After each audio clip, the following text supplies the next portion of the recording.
Paperhead Episode 0 is a free indie first-person shooter developed by Paperhead team, released back in November 2025 as a Chapter 0 preview of a larger upcoming project. At first glance, the game presents itself with a playful paper cardboard art style that feels lighthearted, almost childlike, but that initial impression is intentionally misleading and gaslighting you. Beneath the cheerful visuals is a fast-paced, classic first-person shooter experience heavily inspired by titles like Doom, Quake, and Bloodfresh Supply, blending modern polish with old-school design philosophy. Paperhead Episode 0 serves as an introduction to the game's core mechanics, tone, and identity, showcasing both the creativity of its visual presentation and the intensity of its combat systems. Despite being only an early chapter of the game, Paperhead Episode 0 offers a surprisingly complete and refined experience, making it clear that this is not just a stylistic experiment by the developer, but a serious passion project with a strong understanding of classic shooter fundamentals. Speaking of the fundamentals, the visuals and combat in this game are just a chef's kiss. Starting off with the visuals, and they are incredibly well done, and they are so beautiful and majestic and so nice and pleasing to look at. It mixes 3D with 2.5D at the same time.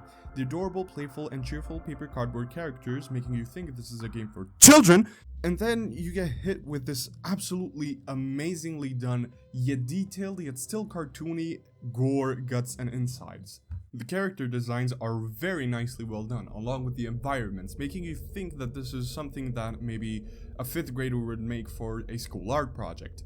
But once you actually get to killing these little art projects, what comes out is not paper and cardboard. It's guts, it's body matter, it's blood spewing and coming out of every corner of these little cardboard cutouts. It is disturbingly well done, and I love the game for that. Taking a look at the combat though, the combat is crisp and clean, precise, and buttery smooth. Every input is instantaneous, and I feel every dash, kick, slide, and jump I do in this game. And when doing any of these actions, it's instantaneous. There is no input delay. It's very purposeful and rewarding on how the devs fine-tune these movement mechanics and combat mechanics. And another huge plus, there is no wasted mechanics in this game. Everything has a purpose, and I absolutely love when a game commits like that. The weapons in this game are also very reminiscent of Doom 1 and 2, like, for example, the pistol from Doom, the shotgun from Doom, the nail gun from Doom, and you also have throwable TNT like in Bloodfresh Supply. And there is also a very unique weapon called the pencil tool, or tool 808. Now, this tool for now has 3 primary functions. You can draw and erase things to, let's say for example, power a generator. You can draw the S from 6th grade, and you can also draw and kick bombs. That's pretty fun. Now, I would have footage for this if my footage didn't corrupt. Now, as you're seeing by the gameplay on screen right now, the game is seriously fun. It takes like 1.5 to 2 hours to play through the whole thing, depending on how much you want to world explore the game and also find the secrets. Now, one of the gripes I have with this game is that the secrets aren't very well hidden. I mean, you can understand them and find them in like 2 minutes tops. Sometimes I even went into areas that are supposed secrets, but you have nowhere else to go. Like, what do you mean this is a secret? It's too obvious. It's too obvious. The secrets are too obvious in this game. Now, never minding the fact that the secrets aren't really secret, everything reminds me of Doom, Quake, and Bloodfresh Supply, as I already mentioned. The fast-paced combat, the world exploring, the secrets, and to top it all off, the gritty yet cartoony visuals that are absolutely amazingly done. Now, moving on to a topic that's a bit closer to heart for me is the optimization. And I must say, I am really pleasantly surprised at how unbelievably well optimized Paperhead is. I mean, for something that came out November of last year and not even being the full product, this is only the beginning. It might get even more optimized, or the latter option, it getting less optimized, which wouldn't be the best case scenario, so I hope the devs stick to actually optimizing this title, which they seem to be doing.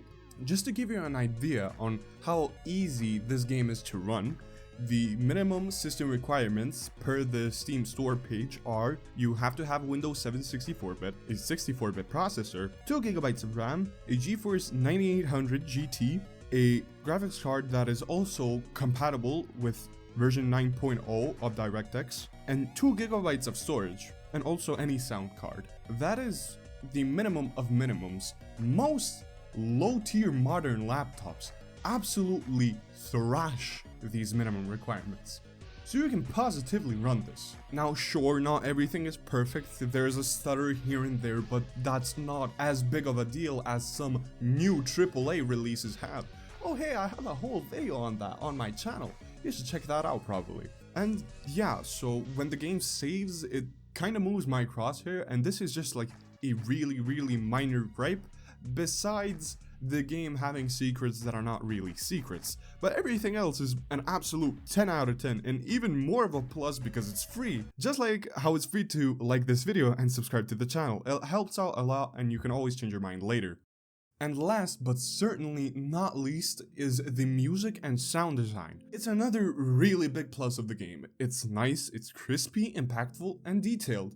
The music is just top notch. With every situation in the game you're going through, the music is perfectly matched. And the sound effects of the actual gore and the sound effects of the mobs produce is just unsettlingly amazing and creepily detailed, I must say. So all props to the Paperhead team for actually developing all of this, because it's incredible how much work and effort has been put into this by a indie development studio or just an indie developer by itself. It says on the Steam store page that it has been developed by the Paperhead team, so I don't know if that's only one person or multiple people, but congrats. Either way, this is absolutely amazing, and you can see the love and effort pouring out of every crevice of this game.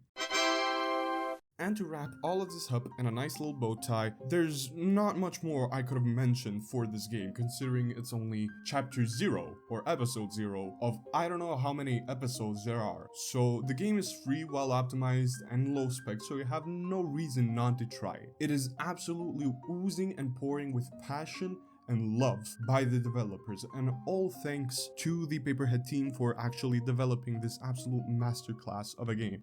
Thank you, the viewer, for watching, and I'll see you next time.